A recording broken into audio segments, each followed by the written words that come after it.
My 2026 trip to China, 7 major differences compared to Canada and Western countries. In 2025 to 2026, I traveled to southern China for family visit over 5 months. I am 62 years old and not a foreign tourist.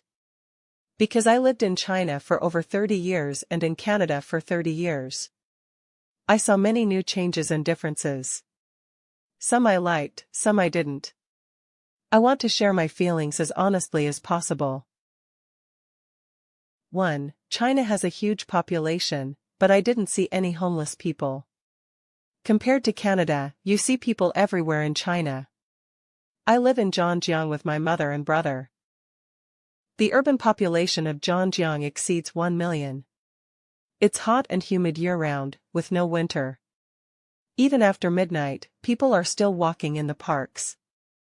Surprisingly, in this big city, I didn't see homeless problem. Do you know why? Because you can rent an old studio home for just 300 yen, about $50. There is a massive oversupply of apartments in China. Prices for both new and rental properties are falling. Many newly built apartment buildings are vacant and unsold. There is no property tax, leading some people to hoard many units. 2. With many cars and electric motorcycles on the streets, but the city isn't noisy. In North America, large cities are very noisy. This is because some people drive large trucks and old gasoline-powered vehicles. But this is not the case in China. There are cars and pedestrians everywhere. But the city is relatively quiet. Do you know why? Because many Chinese people drive electric cars. Even more Chinese people ride electric motorcycles. City buses are also electric, with low noise. Electric motorcycles have small wheels. They are quiet, comfortable, agile, and affordable. You can buy a new one for 3,000 yen or $500.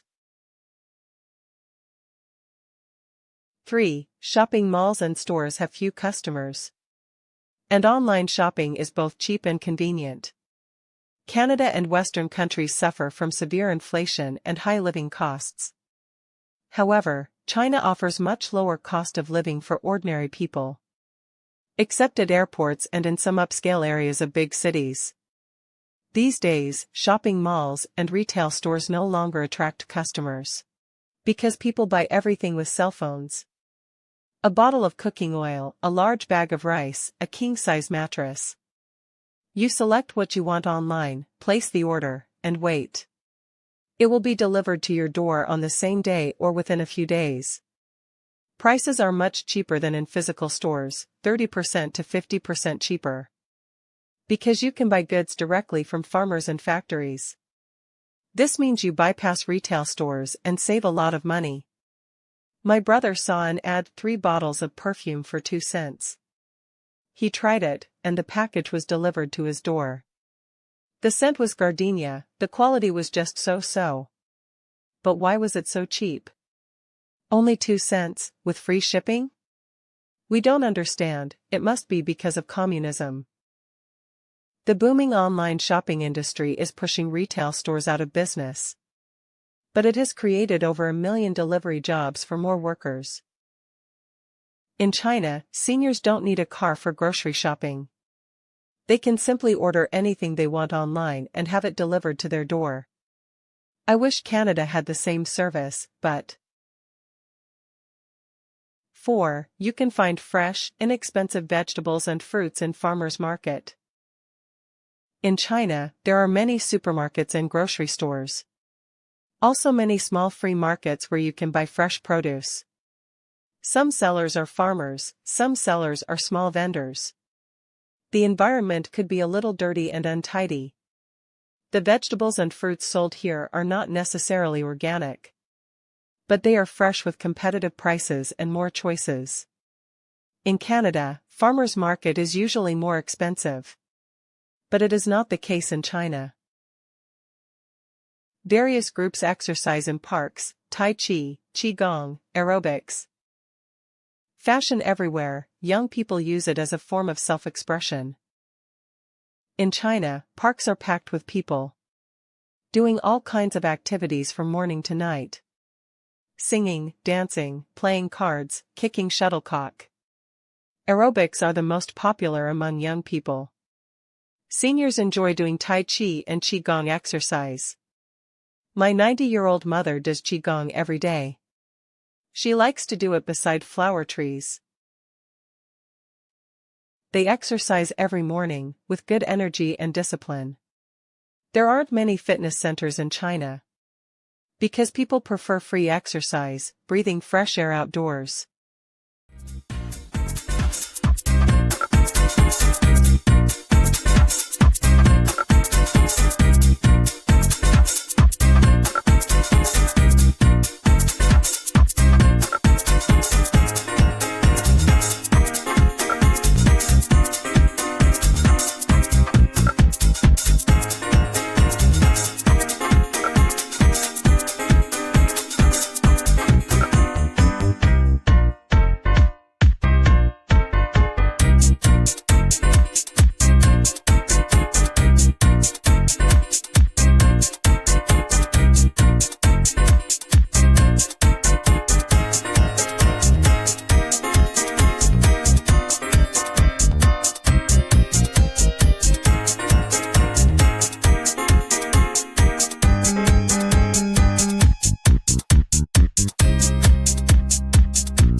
Six.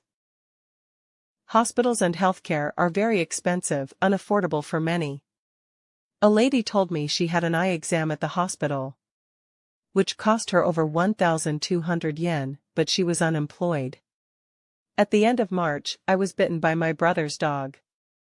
The cost of vaccine shots exceed 1,600 yen. In China, many people lack sufficient medical insurance. Serious illnesses like cancer can cost up to 500,000 yuan. When people are sick, many choose not to go to the hospital. They either buy medicine online or seek natural remedies. Some people die because they cannot afford medical care. 7. New changes and advancements have brought many problems to be solved. 10 years ago, China had an air pollution problem. But now it is no longer a major issue. The water is clean, the streets are clean, and the public toilets are clean. The infrastructure is brand new, and people behave politely. However, many serious hidden problems also exist. For example, corruption, a huge wealth gap, and stagnant social classes. The rise of China has created a vast amount of material wealth. But some people have become snobbish, exhibiting such attitude. Treating different people differently, not equally with same respect. Everything is measured in money, so people chase after money regardless. Such as demanding bride price for marriage, relying on parents for financial support, etc.